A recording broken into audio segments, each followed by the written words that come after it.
you ready, Dirk? Yeah, let's go. All right, I'm gonna hit live. Three, two, one. All right, so we're live. Hey, everyone. All right, thank you, everyone that's been joining. We have a special guest for our live sketch today, Durk Van Der Meer. I'll just to quickly introduce myself and tell you all what's going on, and then I'll let Dirk introduce himself, get a little bit of a background. My name is Jaron Dorman, and I'm the design community manager here at Gravity Sketch, and we do these live sketches every Tuesday and Wednesday. Oops, sorry. And so we basically just, the purpose of these is to show workflows and show how to approach different kinds of models and sketches inside of Gravity Sketch. So occasionally we might have guests as well, like Dirk, and show us their specific workflow and how they think and everything. And so, yeah, thank you for joining us. One thing I also want to mention is if you have any questions during the live, please just throw them in the live chat, and I'll be periodically checking that, and I'll make sure to shoot them over to Dirk periodically throughout the live.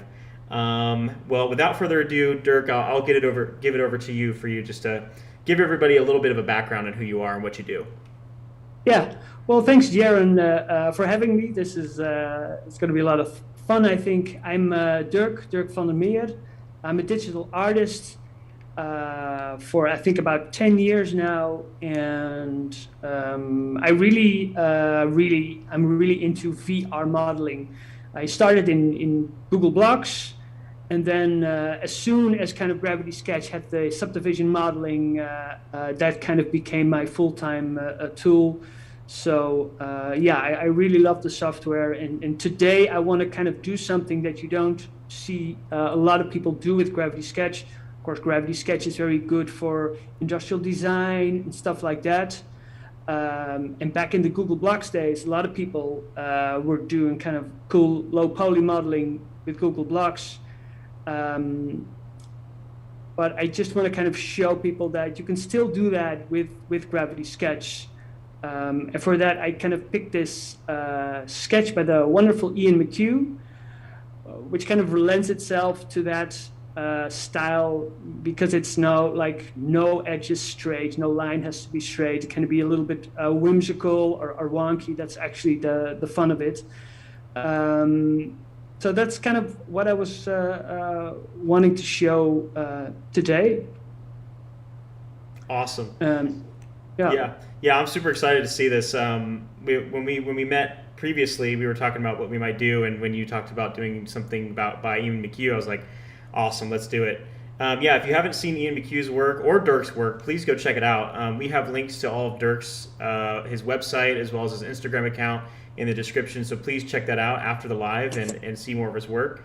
As well as Ian McQue, he's got excellent work as well. So yeah, I'll just be more on the sidelines for this live, and allow Dirk to work and just try and ask some questions and see if we can learn a thing or two today. So Cool. yeah, go right ahead, Dirk, if you want to get started. Yeah. Maybe you do want to, I don't want to make you talk and work too much at the same time, but how roughly are you going to approach this model? I mean, I'm gonna basically first do some blocking, and then fill in the details. And I'm gonna have to see how far I'm gonna get, because I really have no idea. This is like the first time I've done like something like this specifically. Yeah. So it's kind of a challenge, but you know, if I fail miserably, it will still be a lot to learn. I hope. So I'll start, but basically what I want to do for this is open up my layers. And I already have one layer that has the concept art on it, and I'll just lock it. Oh, hey, Dirk, one thing. Yeah. Why don't you share your UI for us so we can see what you're doing? Maybe it'll work. We'll see. If you go to your settings and then go down to online users, and then up at the very top, if you could just switch on share UI. It's on actually. Okay. It's to the right. Okay. I guess I'm not seeing anything, but why don't you just keep working? There might be a little bit of a bug with that. So, yeah, just continue on. Sorry. Yeah. No problem. And if there's anything that I'm missing in capabilities of Gravity Sketch, please tell me, because I'm sure there are some functions that I'm not even aware of. Oh, great. We can so we can see your menus, so we can see everything. Cool. Okay, great. So I open up my layers. So here's already the layer for the concept art, and I'll open up a new layer, and here I'll do the blocking. With that, I just mean literally kind of placing blocks. I want the sub D because we're going to use sub D primarily, I think almost exclusively for this one. And I'll just, go with a color that's kind of an earth tone that's a little bit in the vicinity of what the sketch is. Now here's the hard part, kind of looking at this image and trying to think what are the big broad shapes. Well, basically starts with a kind of like a box like this. Then I will use this primitive, the plane, to do very roughly something that resembles those stairs. And I think that the trick for this is not to think too much before you start working, because it's all going to be wrong in a way. You're all going to be, you're constantly going to be adjusting it. So don't get lost in the details, you're saying. Yeah, exactly. So just kind of start. There is this sense that I've talked to Nam, who's a very cool VR artist as well, who uses a lot of Google Blocks about this. And he and a lot of people kind of feel that because there's so much functionality in Gravity Sketch, it kind of makes them overthink things a bit, I guess. And I can totally understand that for everything that you're making, you're like, okay, what tool should I use? And this is why I love this sub-D modeling, because it's just like one tool, one basic brush, and you just go at it. There are a lot of things that you could do like easier, like with radial symmetry and stuff, but I never used any of those tools because I really like the handmade feel you get by placing everything by hand. As you see, I'm not using any of the tools where you can create like super straight lines. Right. I actually like the fact that it's a little, yeah, a little off. It kind of frees you up a little bit just to put everything down without worrying about if it's lining up, if it's sitting right on top of something, or it really just gives you a lot of freedom, it seems. I mean, it really feels like, and this is what I had with what my feeling was with Gravity Sketch. That's why the name is so good, because it really feels like sketching. So for every other 3D software I would use, I couldn't just start. I would have to have some kind of plan or like maybe a sketch on paper. But for VR, more often than not, I already do like the concepting phase in VR. So that's kind of that's really what I like about VR. You just kind of you're really sketching. So one of the things that I'm already seeing now here, you see this roof. Yeah. And obviously this is just one angle, but this part is lower. So it has to be true that this wall is a little closer to you than this wall. Right. Which is not something that's like totally apparent. It's a little bit of an Escher thing going on. Yeah, I see what you're saying. Yeah. So there's it's going to be interesting to see how we're kind of going to solve kind of the decisions we're going to have to make. Yeah. Because that's what the fun is here. It's not necessarily a completely thought out geometrical shape. Yeah. Yeah, I believe you're talking about this here, correct? Yeah, absolutely. Yeah, it is a little bit tricky when you're looking at it at first. Yeah, but this also kind of like frees it up for me. That meaning that I will take some liberties where I want to with this model. and I'm pretty sure Ian is going to be fine with me doing that. This is too high. Yeah, it's still a lot of it is very wrong, but as I say, you just put something down and then you will slowly start to adjust. Yeah, this is something I also started to learn. I mean, this is something I feel like a lot of like early artists will struggle with is they feel like they have to they start immediately on the details. You know, as soon as they sit down, they focus in on one small little area for like, you know, for forever, for hours sometimes even, and then you zoom out and you see, oh my gosh, you know, I've barely touched anything else, you know, in this sketch, and then it almost feels like super daunting because you've spent so much time on one area, whereas like what you're doing where you're blocking it out and sort of getting the whole picture, it somehow seems more achievable that you can kind of complete the whole thing. I mean, I think it's actually kind of the most important skill for art, because I remember like when I was younger, I would draw a lot of like characters and heads, and somehow doing the eyes was the part, and especially like the detailing in the eyes was the part that I really loved.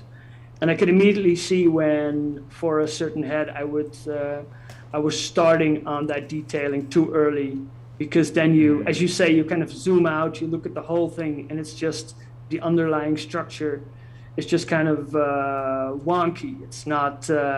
It's just not solid, and it's crazy. Yeah. How you can kind of not see that when you're kind of zoomed in, even, you know, if you're literally zoomed in or just kind of that's where your focus is. That's a great point. That's a great point. Is yeah, a huge benefit to doing this, to blocking everything out, is it stays proportional. It stays, everything talks to each other. Yeah, that makes a lot of sense. Yeah, and I think that I feel like I've really had to learn that. And it's also true for painting, because when I started, I was mostly drawing and painting before I did digital art. And then I remember it was very simple advice, but a teacher told me, like, yeah, your paintings look great up close, but they also have to look like something when somebody's looking at them from across the hall, like 50 meters away. And that always stuck with me because I never had focused on that. Like the same is true for things like logos and stuff like that. You know, there can be all this detail up close, but if the shape doesn't read from a distance, you know, that it's not completely successful. Yeah, and that's how most people are going to see things, right? Anything you make, whether it's a model or whether it's a painting or logo, it's going to be seen and most likely in a small format, either in a thumbnail or, you know, in our day and age, you know, it's going to be in social media. It's going to be probably pretty small. So having that really strong sort of thumbnail, that really strong silhouette, you know, which is a word that's used a lot, is super important. No, you're absolutely right. In the day of in these days where everybody's looking at stuff online, it's super important. And of course, you know, watching stuff on your phone, you see that these YouTube channels have really got that skill down, where they know, you know, that the thumbnail has to be something that you're like immediately intrigued by and want to click on. Yeah, exactly. Kind of clickbait, you know, to pull you in, reel you in. Yeah, definitely. So let's see. So it seems like you're blocking in sort of some of the back area now, which is pretty cool. So it's just, yeah, and that's another tricky thing too, is you don't really know what this looks like from the back, but I guess it's okay because, you know, if you just only view it from the front, then then you don't really have to have the back. But and I do think also, like, for time's sake, I think this is going to be a piece that for the final product, if we do a render, and I don't think we're going to get to that here, but at some later stage, it's going to be from about the same angle. So yeah, I don't think I'm going to worry too much about the entire structure, because that could take a little bit too long because there are just all these paths you could take. Yeah. Yeah, totally. And that it's not too dissimilar. It kind of reminds me of what's done in like in entertainment, and sort of the entertainment industry, where a lot of times things that are built in 3D are only built to be viewed from one certain angle or one view. They don't need to build like, the backside of something because it just will never be seen by the camera.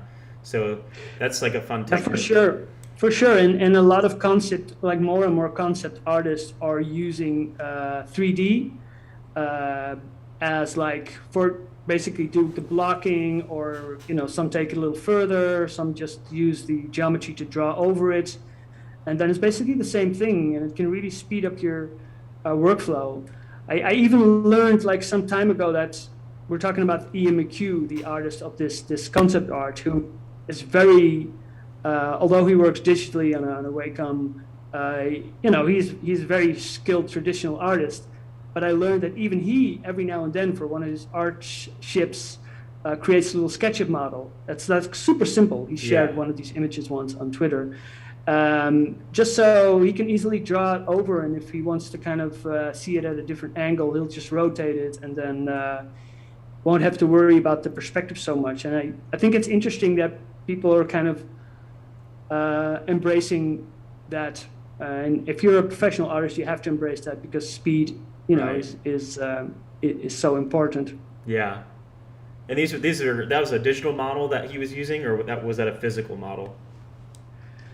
No, it's just a 3D model, and then he Okay. would just use that was just white line rendered render from SketchUp of like Ah, blocking out a very basic shape of his airship, and he would just take that into, I think, Photoshop he uses to kind of draw over that.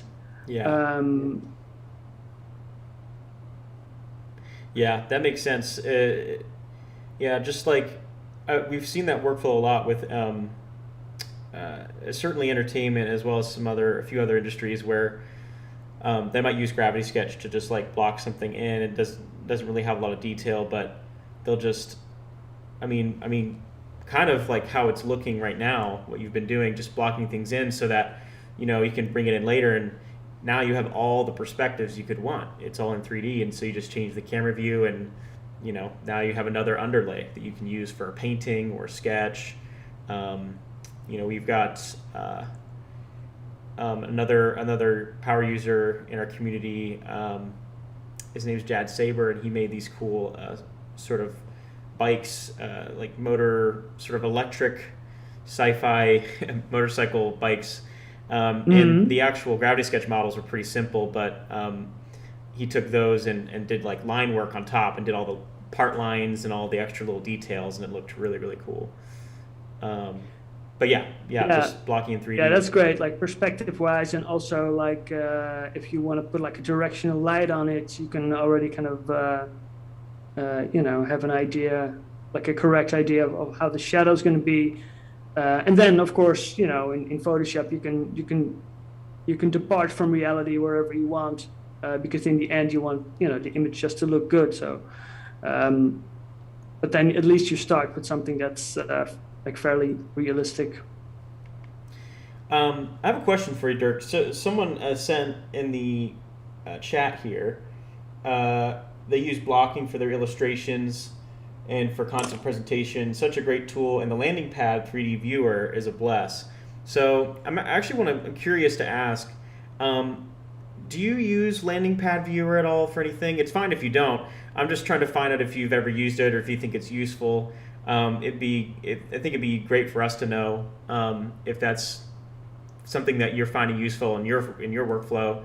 Yeah, it's one of those things that I haven't actually used. No, I've been thinking about it, but yeah, no, Cool. just Yeah, that's fine. I don't know. There was this, yeah, just, but I think I'm gonna. Sometimes these things are just you just have to kind of try them out for a bit, and then before Right. you know it, they become part of your workflow. It's like Right. you don't know what you don't know when it comes to these tools, and so you're so used to doing it a certain way. And this is the same now when I talk to people that love VR, but they don't use VR modeling tools. They still use like, the old school 2D software like 3ds Max or Maya, which is great software. But it's not that they don't see the added value of VR, but it's just because they're so used to all the buttons and stuff. Right. And I'm like, yeah, that shouldn't be the reason that you don't like try out new software, because you can, especially Gravity Sketch. Honestly, if people ask me now if they want to start in 3D, and they ask me what kind of software they should start in, I usually ask them, do you have VR glasses, or would you be willing to buy those? Because I think for a beginner, Interesting. directly start in VR Sketch, it really would be so much more intuitive and faster. Yeah. Yeah, that's really interesting. I mean, I can totally see people kind of starting, with tools like this, as a sort of soft intro into 3D, because, I personally come from like a parametric modeling, solid modeling background, sort of like CAD software, things like that. But I really wanted to understand like polygon modeling and sub-D and things like that.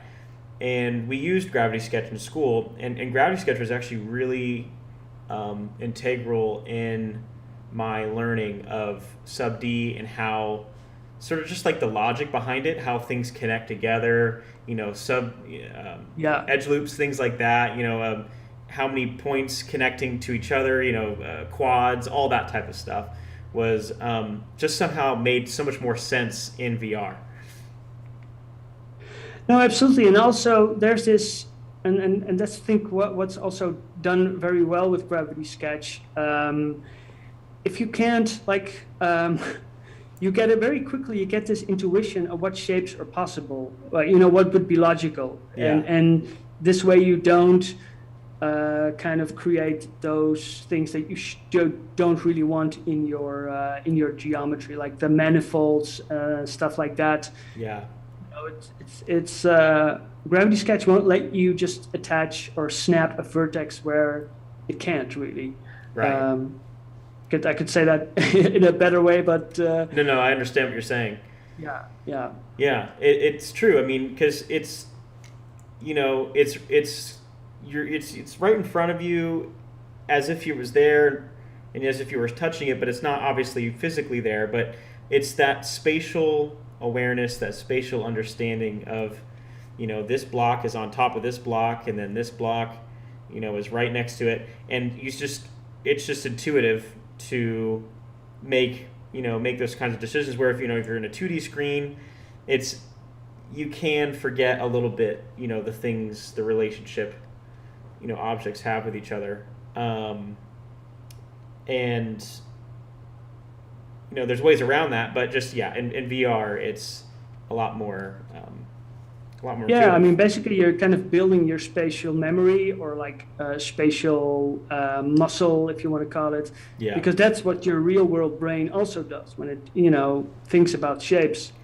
So that's one-on-one with Gravity Sketch, because that's also like 3D space. So there's always this extra translation you have to do to translate it into a 2D screen, or from the 2D screen back into your perception. So I think that's time is lost there in a way. So I'm very interested to see the results of like schools, having people start with VR when it comes to modeling for all these different types of purposes. Yeah, absolutely. I want to ask you a question about some of your other work. So, as some of you may have already seen, or will see if you check out Durk's work later, is some of what you do is actually creating VR experiences. And we know that you've used Gravity Sketch to sort of block out 3D assets to then bring into like gaming engines and things like that. just in a, you don't have to, without getting too detailed or anything, what would be some of your tips or pointers for taking something from Gravity Sketch and making it usable in say like a game engine like Unity or Unreal Engine? Yeah, well, for me, because I also I've built Maranga, which is kind of a VR space, um, and when you're building for VR, you really have to build like very optimized stuff. Yeah. And for that, Gravity Sketch is also good, and it also connects a little bit to my specific style. So this kind of style where I do kind of like to place most of these things by hand. I basically create every vertex. You know, I don't like subdivide an entire mesh or something like that. You know, so that Yeah. automatically kind of creates low poly geometry. So, for example, this, and even when it's finished, it'll be very very low poly. You could Yeah. easily show it in VR or in a browser. But then that's just one part. So the other part that's very important for optimization is draw calls, and that's where you kind of get into the part that Gravity Sketch isn't really for. So like doing materials and stuff like that. And what I love to use is Substance Painter. So I've got this workflow where I use Gravity Sketch with Substance Painter. And because with Substance Painter, you can basically paint on all channels of your material. So quickly, I could like give this entire model one material, but still within that material, this would be a reflective roof. This would be a non-reflective brick material. Right. There would be, you know, very different looks, but it would still read as one material, which means it's one draw call in the game engine, which makes it very, very light. And you really need like specific material authoring software like Substance Painter to be able to do that. So that's what I would say. Connect Gravity Sketch to Substance Painter. There's some other software you can do it, Marmoset and stuff like that. So you can really optimize that way. And if you do those two things, yeah, it becomes very accessible to create a lot of geometry, and it still runs smooth because Maranga is it's pretty big world. It's pretty filled with a lot of stuff. But for 95%, its performance is good. I mean, there's your occasional little stutter here and there. Yeah. Yeah, I was just very curious about that because I've seen a few other interesting projects of people using just going straight to Gravity Sketch for asset creation, for VR or for little video games and things like that. Like we have someone else in the community, Robbie Stinchcomb, used Gravity Sketch to design Justin Bieber's avatar in his new Purpose.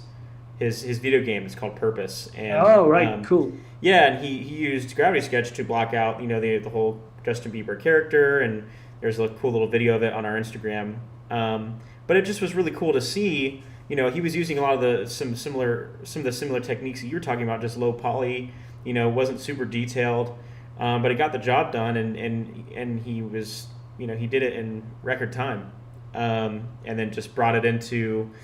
I'm trying to remember. Maybe it was Blender for some rigging and things like that. I think he used Mixamo for some of the animations, but it was just cool to see that workflow fitting right in there. Yeah, you will probably. I mean, it's a good point. You will probably need some. I use 3ds Max, so to have like some third-party or other 3D software to clean up the model a little bit. Sometimes when you use, for example, the symmetry tool in Gravity Sketch, and this is true for all symmetry tools, like as far as I've seen, it also flips the normal. Maybe there's some vertices that didn't get welded completely properly because you didn't put them super well together. Maybe there's some smoothing you want to kind of change or add. So those are small things you will have to do in other 3D software. but that's Yeah.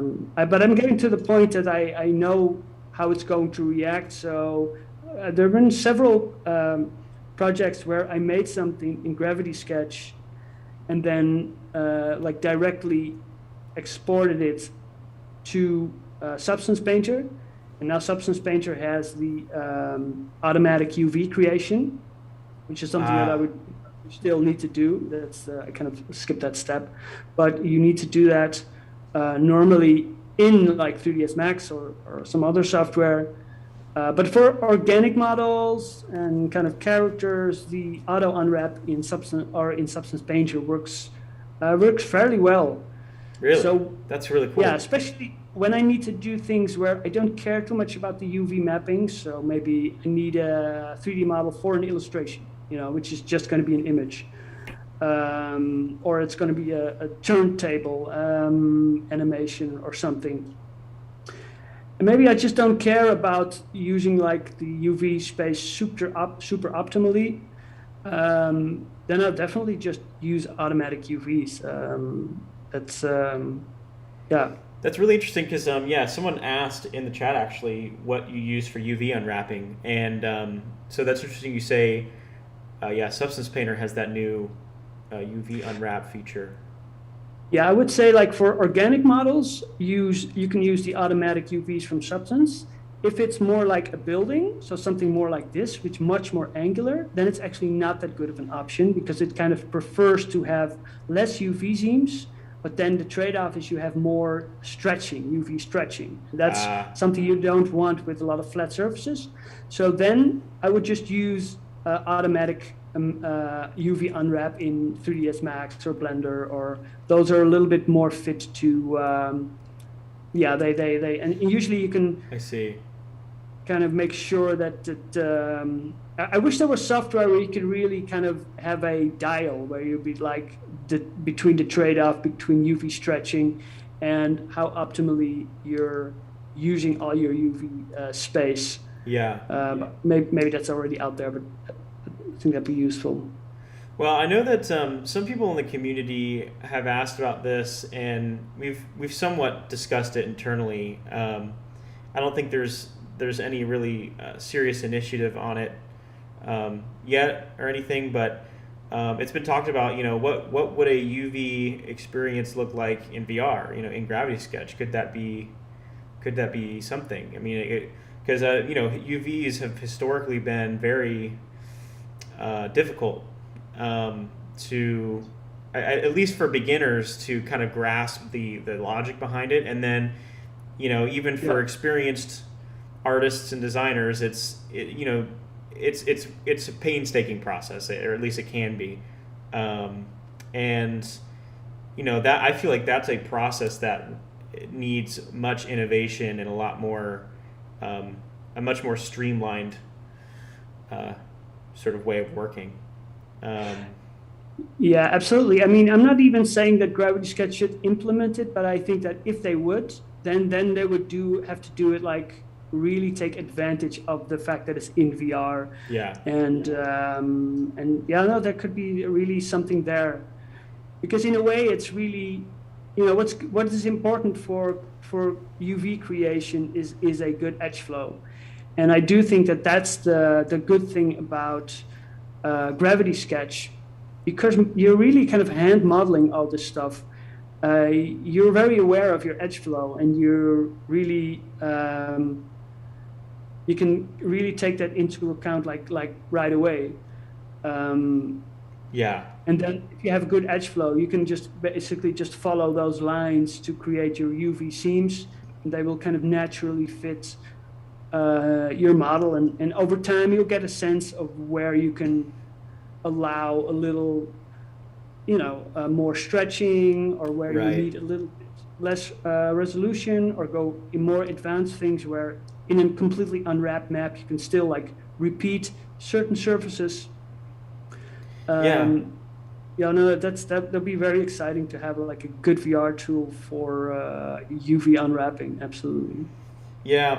I personally think it's only a matter of time until there's some sort of VR UV unwrapping experience. Whether Gravity Sketch does in the future, or I mean, Substance Painter, I'm sure you've seen, has a VR option that they're going to be releasing, where you can actually use the Substance Painter tools in VR. Yeah, but about that, I mean, I've seen that demo. That's already been like a couple of years, and I immediately like emailed the guys that were working on it.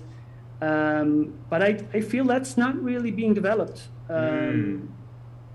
Because that is, I mean, that's the thing you're mentioning now. That is really the thing. If I could have like Substance also in VR, that would be my absolute dream to not just be able to paint in VR, but also kind of have the physics with that. So if I could have like in Substance Painter, I would just have a block. Maybe I just put some paint on top, and then I rotate the cube as I see the paint drip on the cube, for example. Or maybe I'd have like a steel brush where once I painted it, I then start to brush off some areas. That would be so incredible. That'd be great. I mean, that would be just actual model making in just digital. I mean, that would be so absolutely awesome. Yeah. Okay.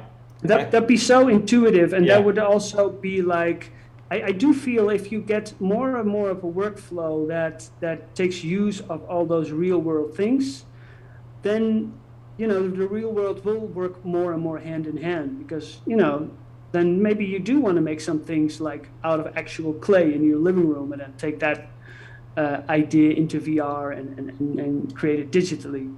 It's because you're training the same part of your brain. So it's not wasted if you switch back to like a real world medium. Yeah, absolutely. It's incredible. It's incredible possibilities, I think, down the road. Let's see. Looking at some of the comments here. Random Vagrant. How are you able to have two people in the sketch at the same time? I want to be able to do this so I can do a design review. So what we're doing is we're in co-creation right now in Gravity Sketch, where obviously we're, Durk and I are in the same VR space. Currently, we are offering this feature to businesses and educational institutions at the moment. And we would like to have some way of providing this to individuals in the future. But there's just some things that need to be worked out technically in order to do that down the road. But for now, it's only for businesses and educational institutions. If you're a business, or if you're either one of those things, if you're part of a school or professor or a business and you want to use this feature for your team or provide this to your students, definitely reach out to us on our website at gravitysketch.com and send us a request, and we'll start working with you. So that's what we're using as co-creation, basically, and we're able to be in the same room. Also, we're able to see Durk's UI, his menus whenever he pops those up, and can see what he's clicking on, and there's some really, really useful features working together. So Durk, maybe would you be able to share a little bit too your thoughts on working collaboratively in VR, and just some of the sort of the insights and your thoughts on that, benefits that you've seen on your side?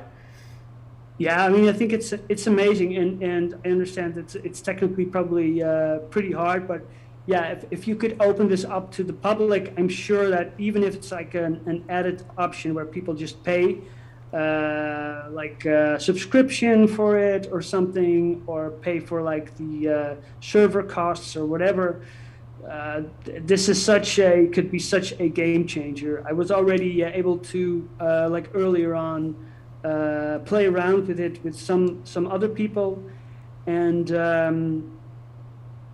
because you're really able to like just grab and modify each other's models. It's also very easy to kind of show things, like if you're teaching something, you just like do it in front of them and they can do it like with you. But also in the idea creation phase, because maybe you're in here not with a creative, but like with an art director, then the art director can just use like the sketch tool. to, sketch out things or Right. give an idea of proportions.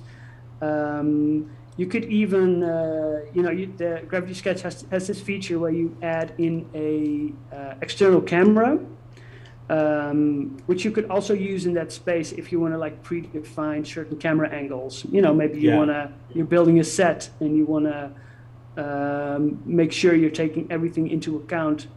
So, I'm really, if you at some point you would be opening it up to the public, I'm already kind of thinking about how cool it would be if I would do a creative session with, maybe like Danny Bittman and Nam and maybe someone else, where we just like take an hour and see what we can build, Yeah. like together. Yeah.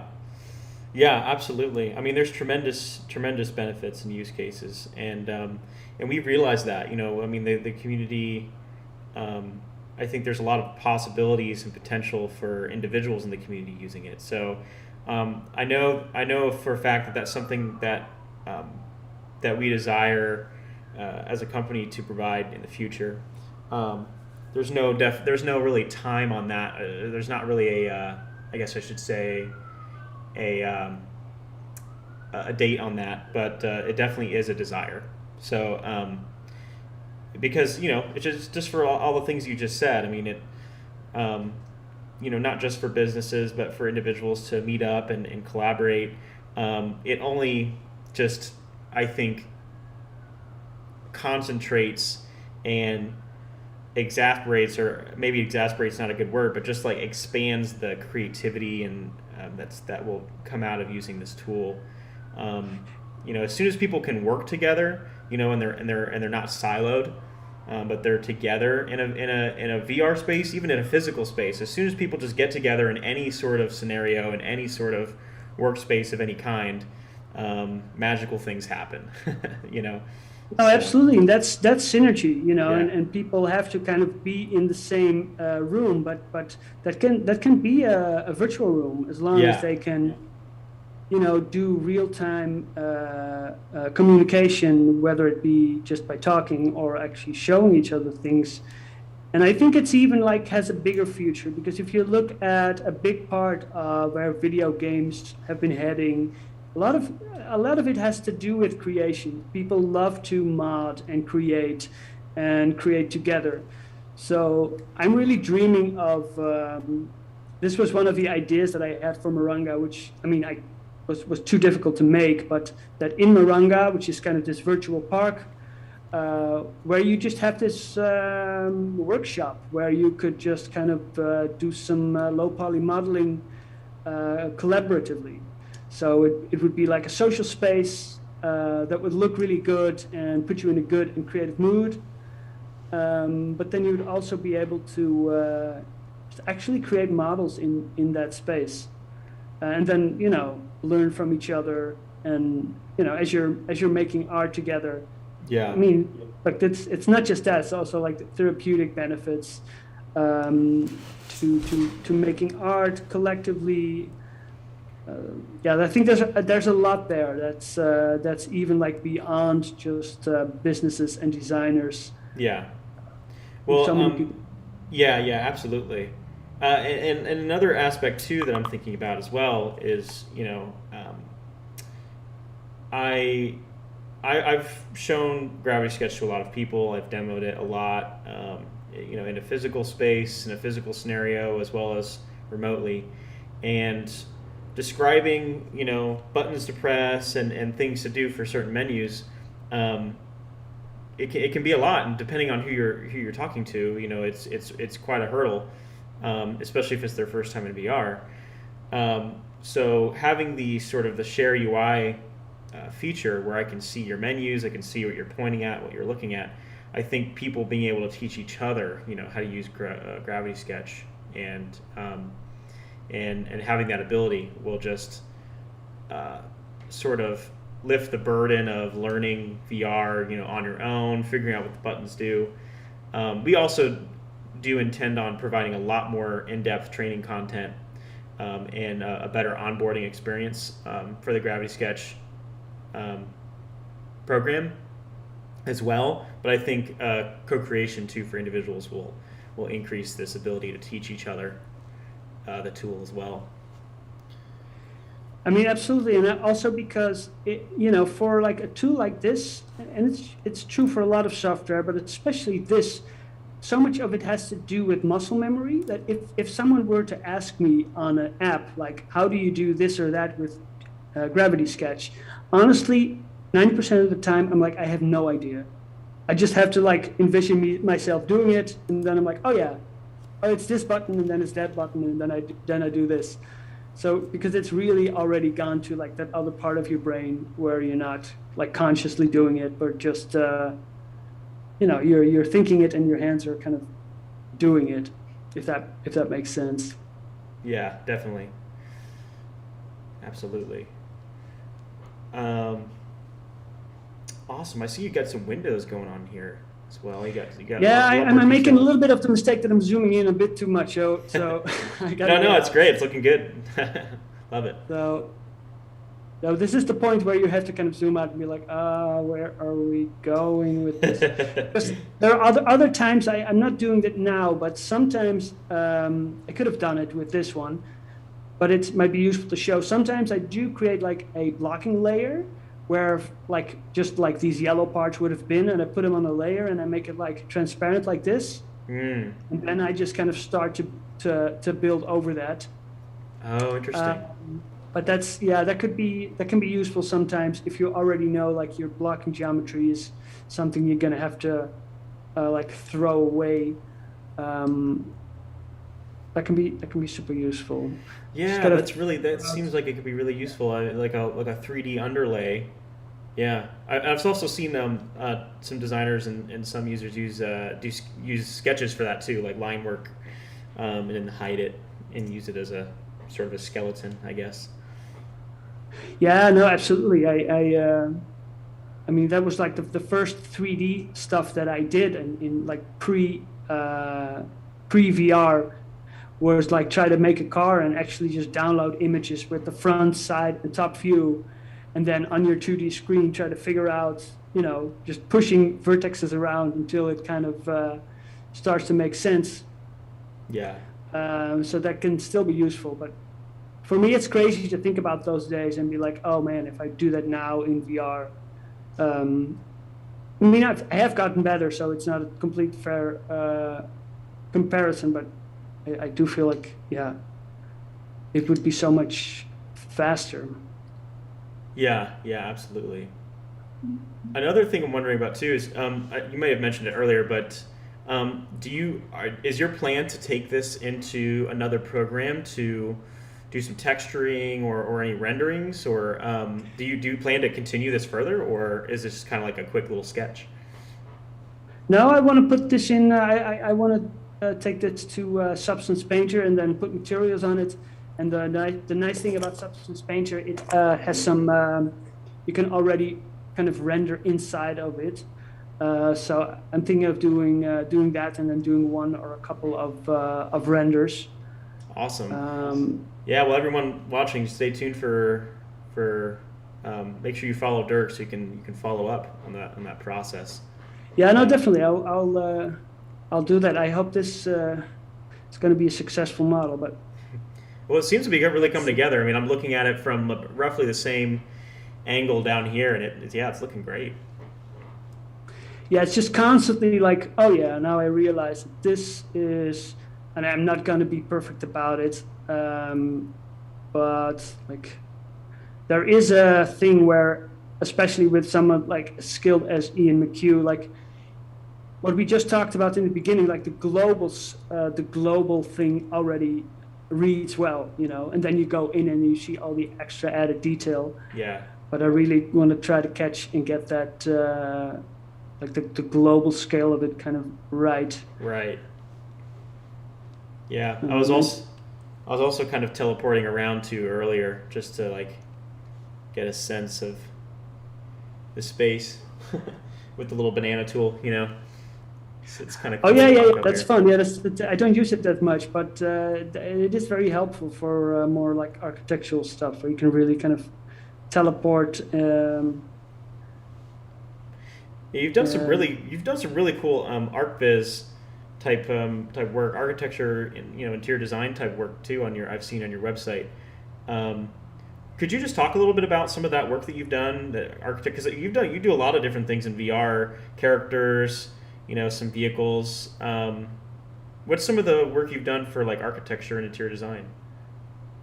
well, architecture is kind of the place that I started when I got into 3D because it was not many people were doing it, and you didn't really need to have a degree in it because it just didn't exist. So this is kind of how I started getting into 3D, and basically kind of learning the basics, and in the process also learning something about architecture. I have to say that, look, when I was doing it, it was it was great work, and I learned a lot. But in the end of the day, you are visualizing, basically. You're not really designing. So you're visualizing other people's designs. So an architect designs a house, and then you have to, make it look good, which was Yeah. fun to do. But I always knew that at some point I wanted to, design my own stuff, and also like get more into characters and stuff like that. But the funny thing is that now, especially in VR, I do get a fair amount of jobs that are about like creating spaces. So I can kind of use my architecture background and my VR background and combine those.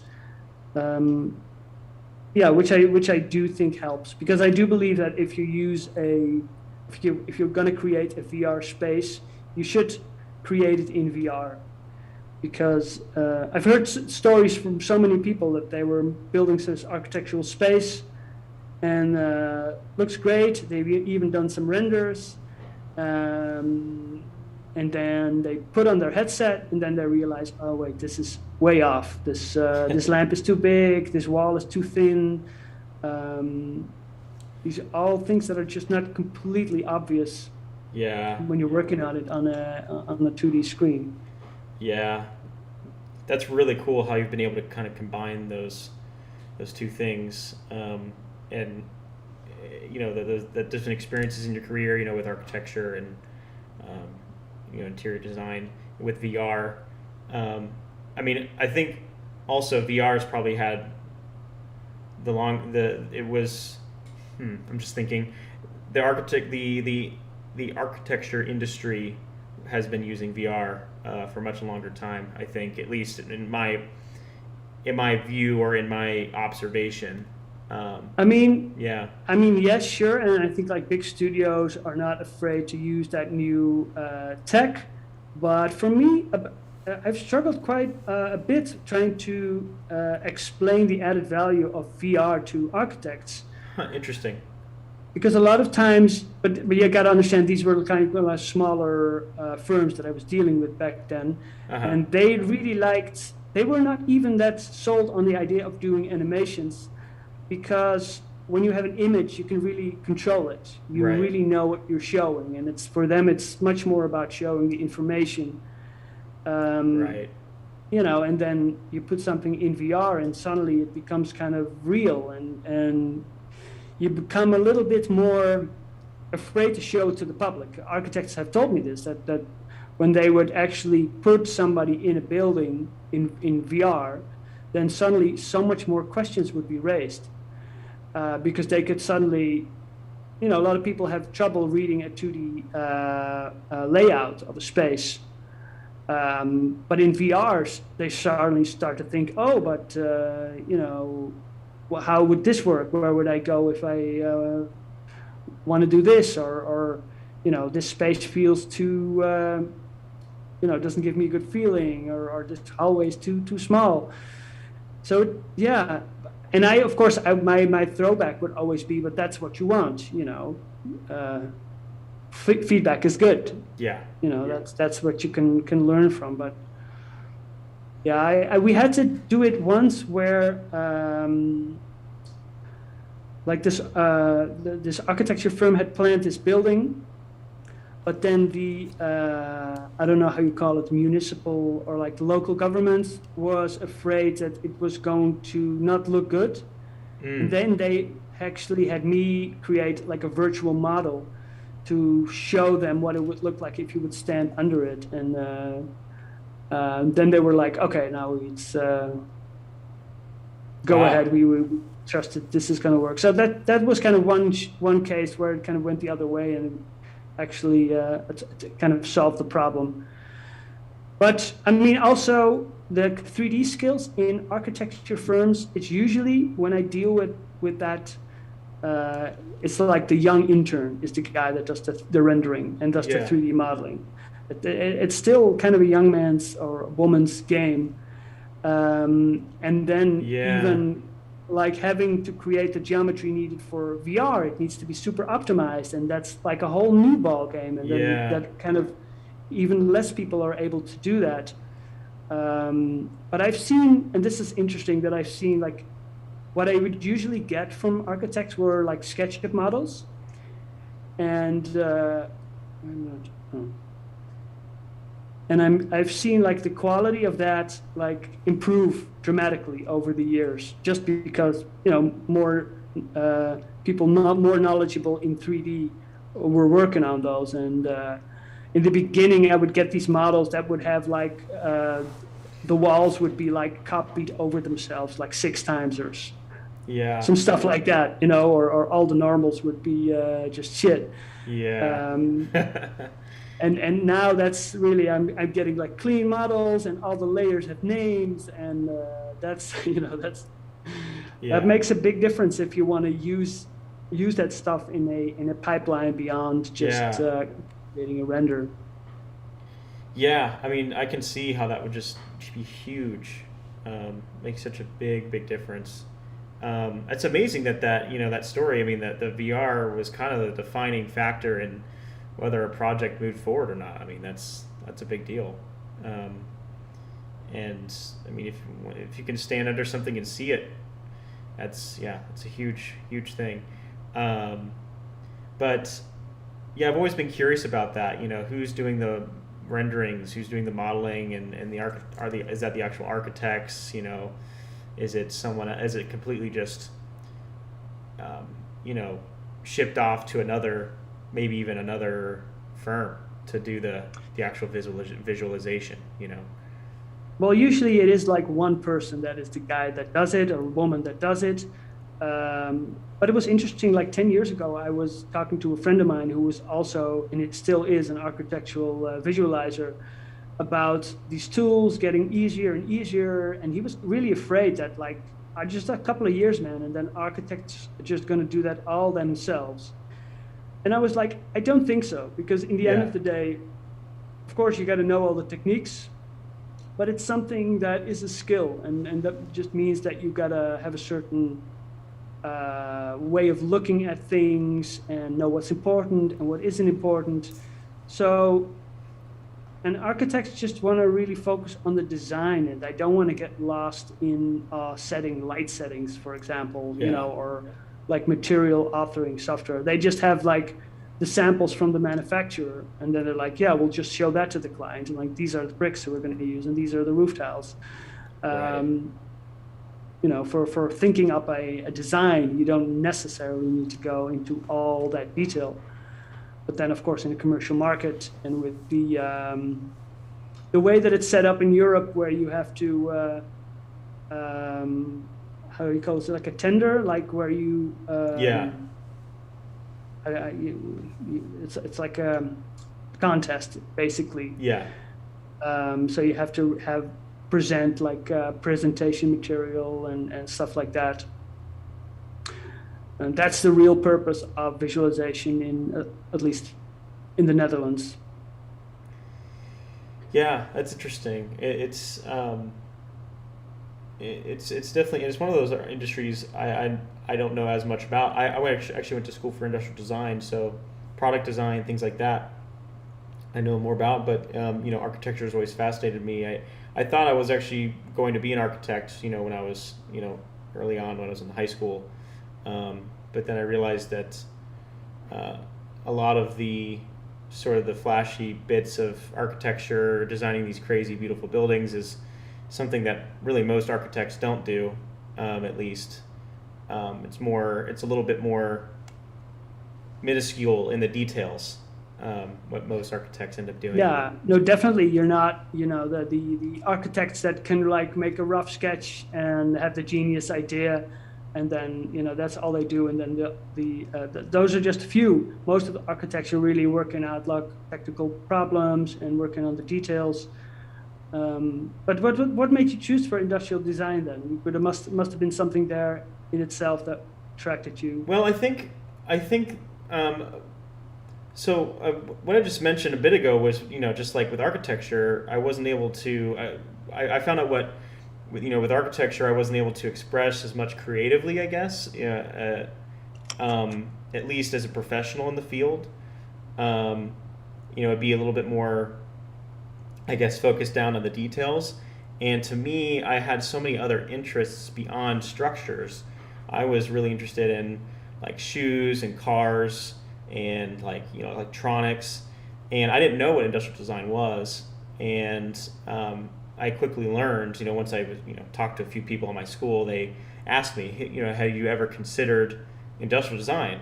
And I was like, what's that? And so from there, I realized, oh, this is probably a lot closer to, what will drive my interests more. There's a lot of different areas, different things you can focus on, you can go into. I mean, there's all these different things you can focus on within industrial design. You can do soft goods, you can do shoes, you can do, consumer electronics, furniture, whatever, whichever area you're most passionate about. And I think that initial sort of realm of possibilities is what drew me to industrial design ultimately.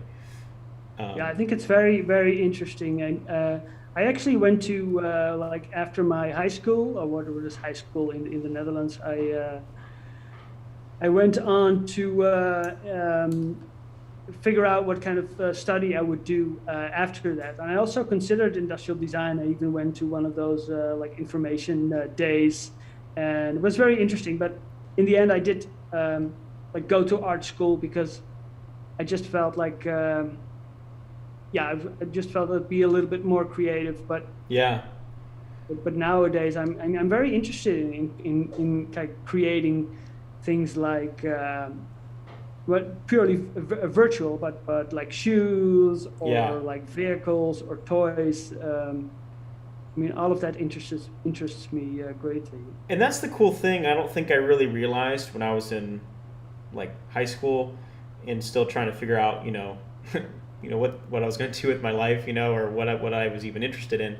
And something I realize now, which is that, especially in the art and design world, you kind of can sort of hop around to these different ponds of industries without having the so-called degree in that area or the special training. If you have the passion for it and you can bring enough skill and experience and doing good work, it's more likely than not that you'll be able to do that kind of work. I mean, in your case, your case in point, yourself.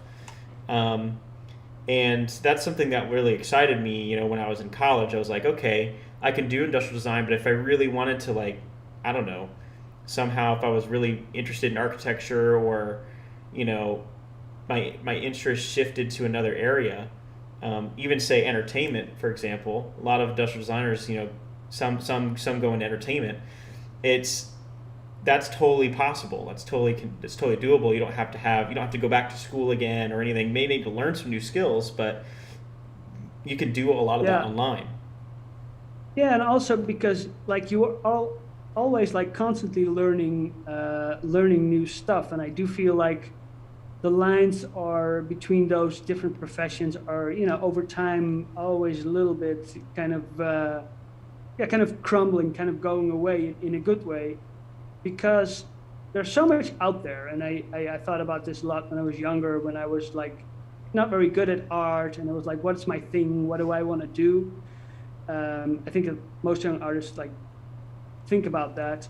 You know, you have like your interests are all over the place, but you're constantly like, yeah, but if I want to get good at something, I should just focus on one thing. And then you realize like years later that actually having one skill, that's nice, but there are like 20 million people that have that skill. Then you have another skill, which also like 20 million people have. But then having both skills, now all of a sudden you're already like one of 10,000. So I really think it's like where these skills connect, whether it be like architecture and VR, and you know, maybe you're also very good, you can draw, then you're already like the combination of those skills is already kind of fairly unique. So yeah, I always kind of go against people that are like, yeah, focus on one thing and get good at that. I mean, there's a lot of merit to that, but there's also a lot of merit to following your interests and just kind of not expecting things to happen very quickly. Just you know. Yeah, that's true, and I think, you know, some of these things can be true. That can be true to a point, and you know, another thing I've come to see and learn is, it's maybe that's good for someone in particular, but for another person, they really do need to explore a lot of other things. Maybe someone else needs to really focus in on one thing because that just works. That's going to work better for their personality, for their temperament, for their, you know, for just the way that they think, the way they work. But there are like these best practices, these, you know, these things that can be, you know, that can set you up best for success, and not leave you uninspired and feeling frustrated. I feel like too that's a big aspect of being a designer and artist is just figuring out ways to not lose your, you know, your inspiration, your passion, your fire. But and I think for me that's like absolutely true, and that really connects to kind of what we were just talking about, where you do. That's why I always loved to have like several projects going, you know, and even when I was like not working in the like creative industry, I also like make music. So what I would love to do is just like create and then be working on some music at the same time. And as soon as I got bored with one thing, I would kind of switch. And it's interesting how then you work on something else for a bit. And then as soon as you go back to your project, you open it up, you immediately see like 10 things that you're like, oh, these things need to change like right away. Yeah. So you've kind of refreshed your brain. And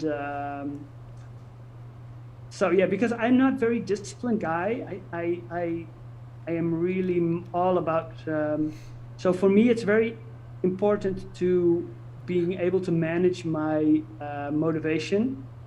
So I feel like that's like 90% of my skill is as managing how, you know, my momentum and my what makes me excited and not losing that. And if I feel like I'm losing that, then quickly change it up, do something else, and then you know, get back to it or save it as a second version if I want to take it into a separate direction. Yeah, it's a constant thing, right? You know, and it's almost like it takes self-awareness to you know, to realize, hey, I'm not really, I haven't been doing as much work lately, or I have artwork lately, or design work, or I seem to have gotten really bored or dispassionate about what I've been doing, you know, and then actively, you know, acting on that, and like, you know, what's some new things I can get myself into. It's absolutely, it's a thing you have to manage, and you have to be aware of it, because if you're like, I've always felt like, I'm gonna take some liberties here with the model, but I've always felt like if I'm working on a project and I don't feel it at that moment, then it's not the project's fault. Then actually I was just starting something that wasn't good enough, because if it was, I would have been inspired, Yeah. and I'm always like, if and of course you can have these periods where you're not feeling very inspired, but don't just accept it. Realize that this is also kind of a muscle you can train, getting fired up over something. Right. And I've really had to learn this. I've really discovered, for example, like Pinterest. I've created some Pinterest boards where I'm like, I can just I can just open them up and immediately be like, oh yeah, that was a great idea. I want to, I want to do that, or I want to combine those two ideas. Yeah. So yeah, those kind of tools, and I don't know if that really gets taught in school. I think a lot of people have to kind of figure that out for themselves. But if you're like me and you're not like very disciplined and you kind of go on momentum and inspiration, then just make sure you kind of figure out a way to keep relighting that fire, I guess. Yeah. Yeah, absolutely. Yeah, and if anybody's listening, if you're early on, yeah, definitely listening to these things, that Durk's saying, because if you're aware of these things early on, you'll definitely be setting yourself up for more success, and keep that fire going, and because there will be times where you'll lose inspiration, or you'll not be sure even about what you're doing, altogether. Should you even be an artist? Yeah.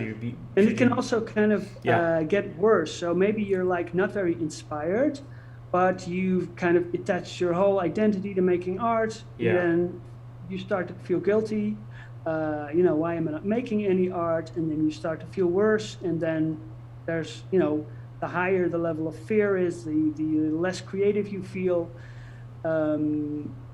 I see people talking about this on Twitter like all the time, where artists are like in a slump, and then like kind of not able to get themselves out of it. And of course, sometimes stuff happens in your life where you're kind of temporarily out of feeling free in your mind or free enough to make art, and that's understandable. But don't give it up. Never give it up. It's way too valuable. Push through, persevere. Because everybody has something unique to bring, and if you stick with it, you'll discover that, and you'll have something special to offer, for sure. But let's see. Hey, Durk, could you really quickly give me access again to controlling the environment in your... Yeah, if you just go to online users and you just give me the crown. Yeah. Thank you. I just wanted to move the flashlight, change some shadows here. Move the flashlight around. There we go. I feel like, so you can see more of the different shadows here and the different volumes on the building here. This is great. So it's amazing too, like just like with just flat polygons, how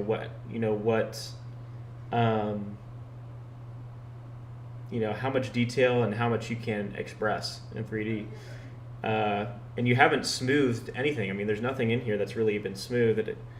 I think even maybe these like cylinders, I don't know, but I mean, other than that, just like it's just it's boxes, it's cubes and rectangles. This I smoothed just because it was fast, but for the look, I would probably end up just like still having a subdivision level on, but then turning on low poly, because for something like this, it's kind of the faceted look. It's more consistent. That I like. Yeah, exactly. And what I really love about it is kind of breaks up the lighting, so you don't have gradients in your lighting, but you just have like separate colors, and that's right. That's, I guess, an effect that I've recently been working with Mika Johnson, who's a crypto artist, and I've worked with him to create a physical, like a 3D printed character. And I used kind of the same faceted style on it, where it's like with hard edges. And it was so cool to see that there's some photos of that on my Twitter where you see it, the actual physical model. And because it has that faceted style, it almost looks like it's illustrated or it's a bit fake. My girlfriend was looking at it and she was like, is this a rendering? I was like, no, this is a photo. But because the light kind of breaks up in that sense, your really mind is kind of has learned that this is like digital. So I really love that style. Yeah. It's really cool. I've dabbled in some of that.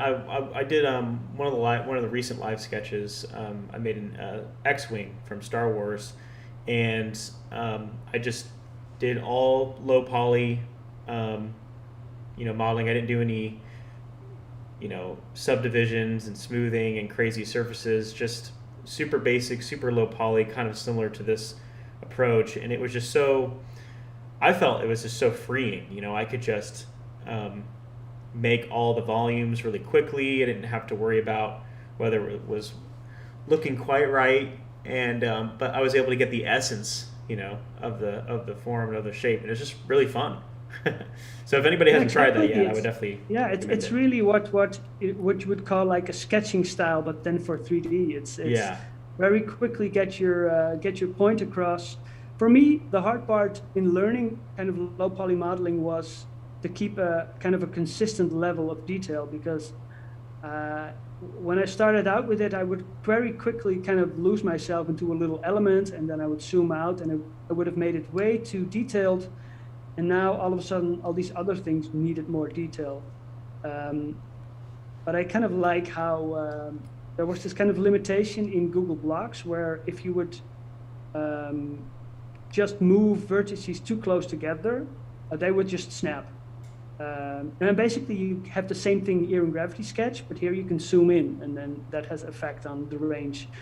In Google Blocks, that was just kind of a fixed range, which meant that beyond a certain level of detail, it would automatically snap. So you wouldn't really be able to do that. Yeah. I mean. Yeah, it's interesting. I dabbled with Google Blocks for a bit, and it was kind of fun, but it definitely had some of those limitations to it. I mean, look, I couldn't go back. It's really one of those things where all those extra features in Gravity Sketch I absolutely need now. But I was hoping that since they open source Tilt Brush, I'm kind of hoping they're doing the same for Google Blocks, because I think it's still, it's the same way that you have ZBrush and then you have Sculptures. Right. And Sculptures is kind of like, if you want to get started in it, maybe start there, so you don't get overwhelmed with all the buttons and the options. And then as soon as you're ready for it, and you got the basics down, you can move up to the software that has, like all the professional features and right. Well, another crazy. All about. Go ahead. I was just gonna say, and just another crazy thing I found out when I started learning a bunch of software in school was, I don't have to learn all these tools that are in here. I mean, what most people will be using is probably like 20% of what I'm even seeing on this, this interface that I'm looking at. And it was like this realization, like, oh my gosh, there's so much fluff, so much, just like things that can be cleaned up UI wise on a lot of these 3D programs for Maya Max. Yeah, no, especially like 3ds Max. Yeah. It's really become this, things got added on and added on and added on, and now there are like 13 ways of doing the same thing. Yeah. So you're really gonna use like a certain percentage of the software, but I also think it's good to not to be too intimidated by that, because in the end, the way that I just create things or the way that I learn things is having an idea that I want to make, and then I'll just learn whatever I need to learn to do that idea. I'm never going to sit down and be like, oh, let's learn all the hotkeys for Photoshop or something, or let's learn, how does this work? No, I have an idea, and then what I need to learn for that idea, that's what I learn. And because I'm using it, it's going to stick in my brain. And I think that's yeah, that's the same thing that I always tell people. Just have an idea that makes you enthusiastic, that you want to build, and don't learn more than you need to do for that idea. You'll learn that stuff another time when you get to it. Nobody learns for the purpose of learning. It always has to have like an application, and at least that's how my brain works. No, I will second that 100%. One of my goals when I was finishing up school was to learn Blender, and it was definitely on the come up, and obviously still a really popular tool and rising in popularity. And I just saw there were so many possibilities with it, and it was free. Obviously, that was a big part of it. And I was just like, you know what, I need to learn this. And so I decided that the only way I was going to truly learn it was just give myself a project. And I decided to make my big school project on have it hinged on learning Blender. And so I ended up modeling the whole project in Blender, doing some animations and textures and renderings. And through that process, it was actually really fun. Like normally in the past, if I tried to learn something and didn't really have a project, but I just wanted to learn a piece of software, I would just fall asleep just watching videos. I could hardly handle it because it's just too much. Yeah. But yeah, I mean, like, for this project, I was like, okay, I actually had something I needed to make. How do I do it? So I would just, one problem after another. I was like, okay, how do I do a rendering? Okay, now how do I animate this? How do I, just one thing after another. And pretty soon I was like, I could come back into Blender and start afresh with a whole new project, and I would know exactly how I would start it. And that to me was like, oh man, like this whole giving yourself a project thing really works, for learning new things. No, absolutely. That's the kind of the way to go. And even if you're in this project and you realize, oh, I had a wrong idea because this one thing is actually super hard and I'm not going to be able to finish it, it's also not a problem to pivot a little bit and be like, oh, maybe I'll do it a little bit differently. But all that knowledge will just get stored, because it's being applied, and that's a very different way that your brain kind of stores that information.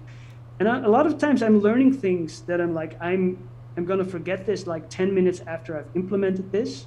Yeah. But that's okay, because whenever I need to go back and redo it, I might have to look it up again, but it's already in my brain somewhere, and I'll pick it up much faster.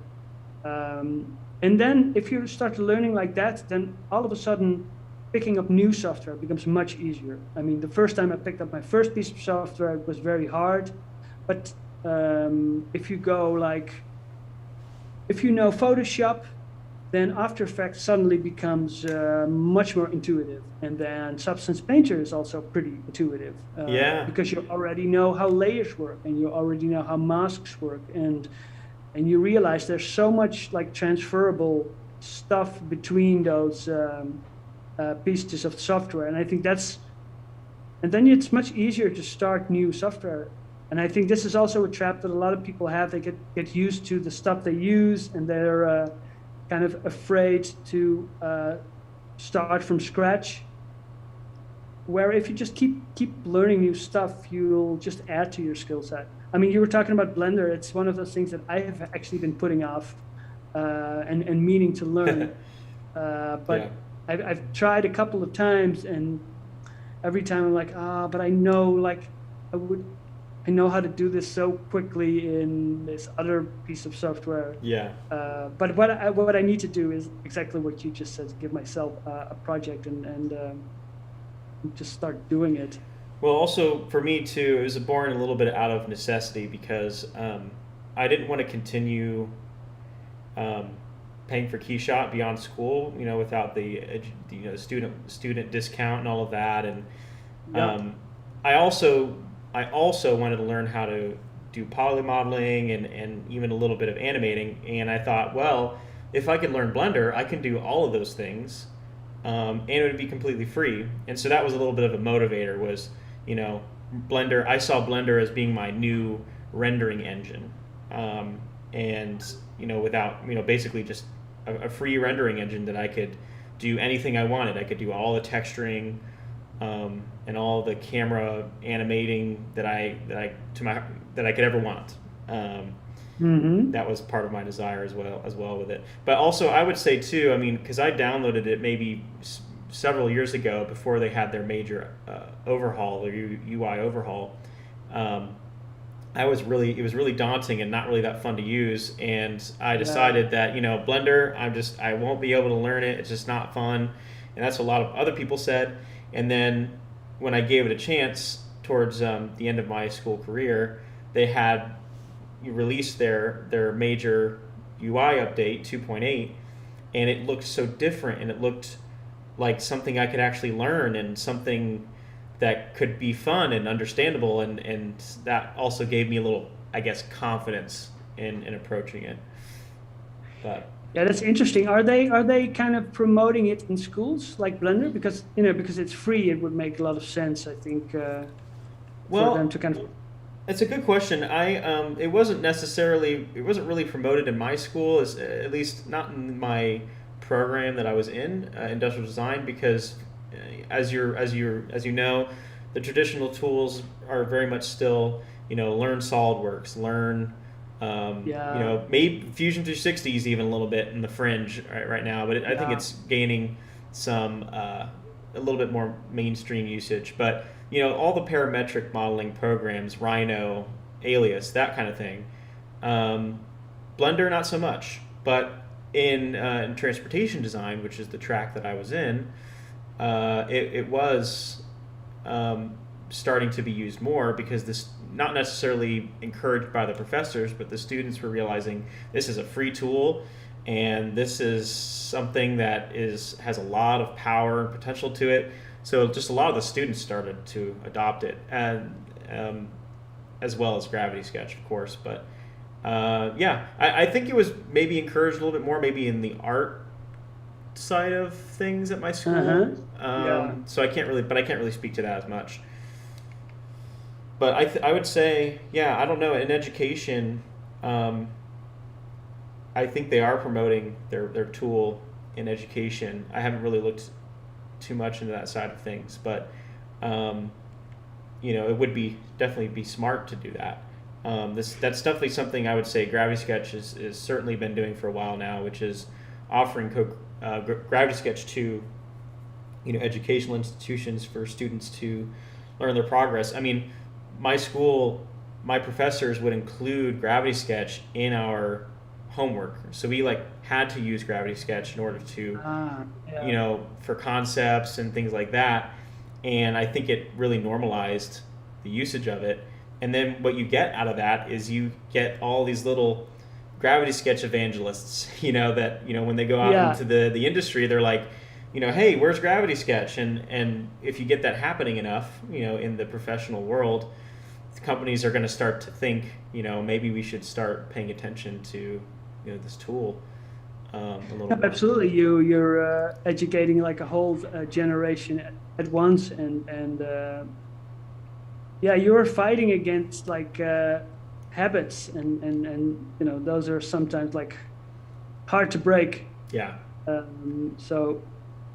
I love to do that as well, promote Gravity Sketch. I remember I was working on this other project, and then this guy was already into VR, but not using Gravity Sketch at all. And I just kind of gifted it to him through Steam. So I think he also then, I didn't say it, but I just gave it to him, and then I think he felt a little bit the pressure to be like, all right, well, now he was so nice to give it to me that I should try to use it. And then he kind of he got into it. So that's awesome. I'll just share this little story real quick. I was at an internship years ago now, and I was only using Gravity Sketch for about a year at this point, and actually maybe it was only about a few months. And I was like, man, this firm, they got to start using Gravity Sketch, because they do a lot of backpack design. And I thought, man, this would be a great tool for soft goods, because traditionally soft goods in 3D has been really, really hard. I mean, maybe ZBrush is your route, but ZBrush is just notoriously difficult for beginners to grasp. And I'm not knocking ZBrush at all. It's just, it's very different compared to a lot of other 3D packages out there. So I was like, Gravity Sketch is the answer. You just pull surfaces around and you can design a bag. And I showed it, I demoed it, and they thought it was amazing. But after all the oohs and ahs, they didn't quite buy into it because they were just so used to the tools they were already using. And I think were afraid of that dip in productivity, which was a learning lesson for later. Yeah, that's crazy because there's so much more, to be afraid of that small dip. But what you get back for it is a whole new way of thinking about it. Because I have realized that the software you use really informs the way you think about shapes and you think about possibilities. So you don't even realize that. That the tool itself is kind of informing your imagination, if that makes sense. Yeah, exactly. It's so true. I think before Gravity Sketch came out with Sub D, I think there was a Gravity Sketch look, to 3D models.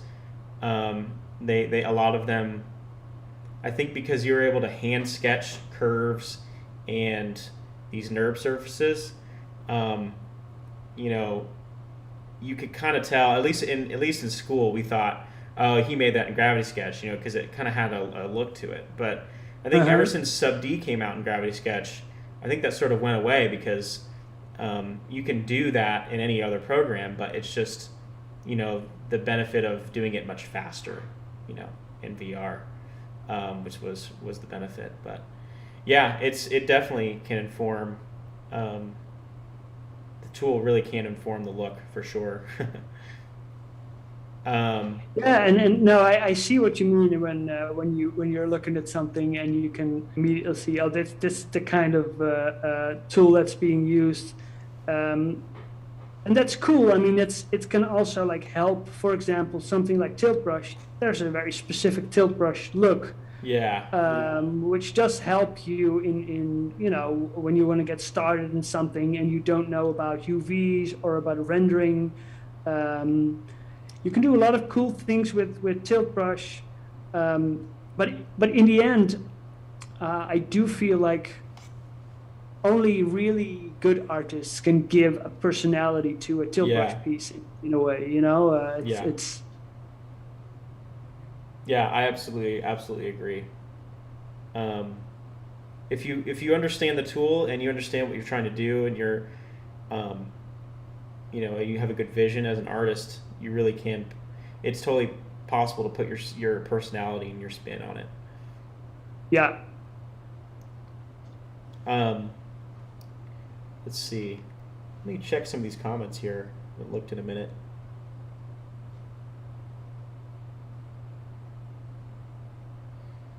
I'm new to Gravity Sketch, and one thing I've been struggling to figure out is how to align separate objects. Any suggestions? It's a great question. I'm assuming you're probably talking about maybe saying you have this cube, and you want to align maybe this cube to the other cube. There's not really a way to do it after the fact in Gravity Sketch. I mean, very much the philosophy behind Gravity Sketch is placing things by hand and kind of this sort of hands-on approach. Obviously, though, we are interested in higher levels of more forms of precision as well. And so we're trying to, I think, balance precision tools with being creative and free. So right now, there's not really a way to, say, align this cube with this other cube. But, what you could do is... say we had the grid turned on here, and we made a cube here. We could duplicate this cube, and then we have the grid, so it's snapping, and continue to duplicate it, and obviously they're all lined up because they're in the grid. Another thing you could do too is if you turn off the grid, you can line your controllers up like this, and then you'll have the axes pop up, and you'll see a little measurement here. If you click once, then every move after that will snap to that exact spacing that you've done, so you can space out all your blocks in a nice even spacing. So that's a great way to do it in not in post but in the beginning, but after the fact it's kind of hard. So if I move these and I want to go and realign, there's not really a way to do it except to maybe undo that whole action. Hope that answers your question. But also some good thought as well for potential precision tools in the future. Let's see. Gravity Sketch needs a glue function. Well, I think Durk. So why don't we just wrap it up? I guess I think we've gotten past time a little bit, but I mean, this is looks really great here. You definitely got really far, and I also moved this flashlight so I can get some better lighting on it, so I can kind of maybe match it to the image here. But yeah, it's looking really awesome, and thank you so much for demoing this process for us and sharing your insights and your workflow. Yeah, it was my pleasure. I love doing this, and I actually surprised that talking and modeling at the same time was went fairly well. Yeah, it worked out great. Yeah. No, I'll work on this piece a little bit more, and I'll share the results with you, and and doing a substance painter pass might be interesting also for you and folks to see. Excellent. Yeah, keep us looped in, and we'll share that around our channels as well, so people can see it. Great. But everyone watching, please go follow Durk and his work. He does amazing stuff. And yeah, Durk, if I could just ask you, I know we talked a lot about industry and just professional work and being creative and all that, but if you could just give a little sort of piece of wisdom or advice, something that you've learned in your career that you'd like to pass down to maybe a young designer or artist that's watching, anything come to mind, anything you'd like to share? I think it's basically what we kind of talked about. So give yourself projects, learn through projects, because it's this motivation that's going to help you through the difficult parts. And also learn a lot of different skills, because where those skills connect, you're going to be able to do something that somebody else isn't able to do. So learn different things, and in the nexus, or where those things two meet, that's where your unique position in the creative landscape will be. Awesome, absolutely. Yeah, thank you so much. Well, thank you, Durk, and thank you everyone that's been watching. If you missed it, if you joined in kind of in the middle, or even just now joining us, don't worry, you can watch this from the very beginning as soon as the live is over, and yeah, it'll be forever posted on our live sketch playlist. If you also want to see any of our live interviews, you can check out our community interviews playlist as well. And with that, I thank you all, and thank you so much, Durk. Thanks so much. Bye-bye. See you, everyone. Ciao.